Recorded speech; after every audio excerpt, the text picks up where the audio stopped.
북한에 여러 번 도전을 합니다. 그게 68년 1.2 사태. 그 다음에는 미군 정찰기 EC-121을 동해에서 격추시킵니다. 또 1.2 사태는 한 바로 이틀 뒤에 푸에블로를 동해에서 납치를 하고, 여기서 그리고 68년 가을에 이 삼척 울진에 한 130명 정도의 공비들을 보내고, 이때가 북한이 군사적으로 굉장히 피크에 달했어요. 그런 그 위기를 우리는 한미동맹이 있었기 때문에 이 남한이 울람처럼 게릴라 전쟁의 전장터가 되지 않고 막아낼 수가 있었고, 여기에 대해서 박 대통령이 응전을 하는 거죠. 그 도전에 대해서 박정희가 응전을 합니다. 무슨 응전을 하냐? 좋다. 이제는 우리도 국방력을 건설한다. 자주국방. 국방력을 건설하려면 중화공업이라는 바탕이 있어야 된다. 중화공업 건설. 그리고 농민들이 잘 살아야 공사는 되지 않는다. 새마을 운동. 이런 걸로 해가지고 응전을 해요. 응전이 성공을 했습니다. 1970년대 가면 이 응전이 성공을 하게 돼요. 그 후반기에 남한에서는 새마을 운동 잘 되고 중화공업이 건설되고 자주국방력이 건설되고 있는 이때 북한은 어떤 식으로 응전을 했느냐. 북한은 74년에 김정일이가 후계자로 내부적으로 이제 확정된 다음에 일종의 최초의 개방 정책을 했습니다. 즉 해외 자본, 서방 자본을 받아들이기 시작해요. 1960년대에. 그런데 서방 자본을 받아들였는데 이 가져온 돈을 제대로 쓰지 못해요.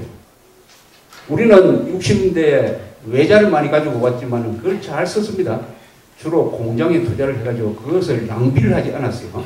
그래서 외자에 의한 경제개발 정책이 한국은 성공을 했는데, 북한은 우리보다 한 15년 뒤에 서방자본을 끌어들였는데 이걸 어떻게 쓸 수가 없어요. 돈을 가져오는 게 문제가 아니라 돈을 어떻게 쓰는 게 문제가 아닙니까? 그래서 다 낭비하고. 왜 그럴 수밖에 없었냐? 바로 그때 김정일이가 김일성 우상화 정책을 쓰기 시작했어요. 자기가 후계자가 되기 위해서 아버지한테 아부하는 심정이었겠죠. 아버지를 신으로 만들고, 그 다음에 혁명소조라고 그래가지고 3대 혁명소조 운동을 해가지고 홍위병 비슷한 사람들을 자기가 막 부리면서 실권을 장악해가는 과정이었습니다. 그러니까 그 사회 겉으로는 개방인데 내부로는 통제를 강화를 하니까 절대로 성공할 수 없어요. 왜냐하면 자본이라는 것은 들어와서 마음대로 돌아다닐 수가 있어야 그걸 경제를 부흥시키는 것입니다.